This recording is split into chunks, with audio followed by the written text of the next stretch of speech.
اسلام نے کتنی عزت دی، یہ حدیث ہے صحیح بخاری کی، آپ کتاب ضرور منگوا لیجئے، صحیح بخاری جو سب سے زیادہ معتبر حدیثیں آپ کو ملتی ہیں، حدیث کا نمبر ہے 22922229، یہاں آپ کو مل جائے گا کہ عورتوں کو واقعتاً اسلام نے کتنی عزت اور رسپیکٹ دی۔ یہاں پہ لکھا ہوا ہے کہ کچھ صحابہ رسول اللہ صلی اللہ علیہ وسلم کے پاس پیش ہوئے اور کہنے لگے یا رسول اللہ ہمیں کچھ عورتیں مال غنیمت ملی ہیں، یعنی کہ عورت انسان مال غنیمت یعنی کہ لوٹا ہوا مال، لوٹے ہوئے مال کو کہہ رہے ہیں کہ غنیمت کا مال، واہ، یعنی کہ الفاظ دیکھیں عورت کے لیے کیا استعمال ہوتے ہیں، ذرا سوچیں کہ آپ بھی اس جنگ میں شامل ہوں، آپ کی ماں اور بہن کو اس طرح کہا جائے تو آپ کو کیسا محسوس ہوگا؟ یا تو اس بندے کا تاریخ کا علم بہت کم ہے، یا یہ بندہ اسلام کے مخالف ایک پروپگنڈا کر رہا ہے۔ جس دور کے اندر لونڈیوں اور غلاموں کی یہ بات کی جا رہی ہے،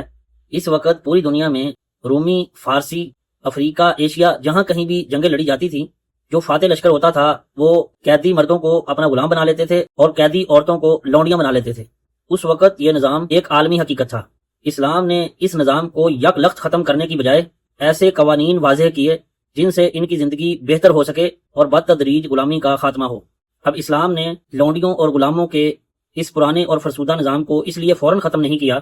کیونکہ اس وقت کی پوری معیشت اور سماجی ڈھانچہ اس پر کھڑا تھا۔ اگر اسلام لاکھوں غلاموں اور لونڈیوں کو ایک ہی دفعہ آزاد کر دیا جاتا تو وہ بے روزگاری اور بھوک سے مر جاتے۔ اسلام نے لونڈیوں اور غلاموں کو آزاد کرنے کا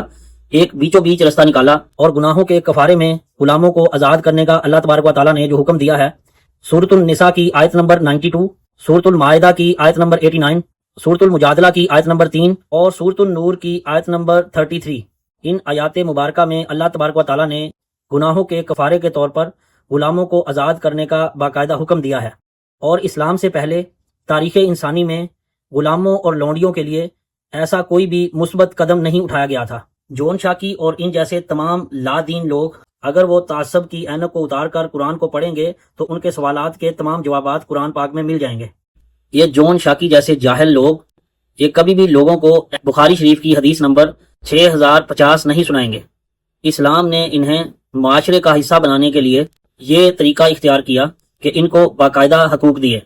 ان کے ساتھ حسن سلوک کا حکم دیا گیا، یا لونڈیوں کو انہیں محض جنسی کھلونا بنانے کی بجائے ایک قانونی حیثیت ام الولد دی گئی جس کا انجام ان کی مکمل آزادی پر ہوتا تھا۔ اعتراض کرنے والے یہ بھول جاتے ہیں کہ یہ احکامات اس وقت کے وحشیانہ دور میں ایک بہت بڑی اصلاح تھی۔ جو لوگ اسلام سے پہلے اجنبی غلاموں کو قتل کر دیتے تھے یا لونڈیوں کو بازاروں میں ذلیل کیا جاتا تھا، انہیں سکھایا گیا کہ ان کے بھی حقوق ہیں اور ان کے ساتھ بھی اچھا سلوک کرنا ہے۔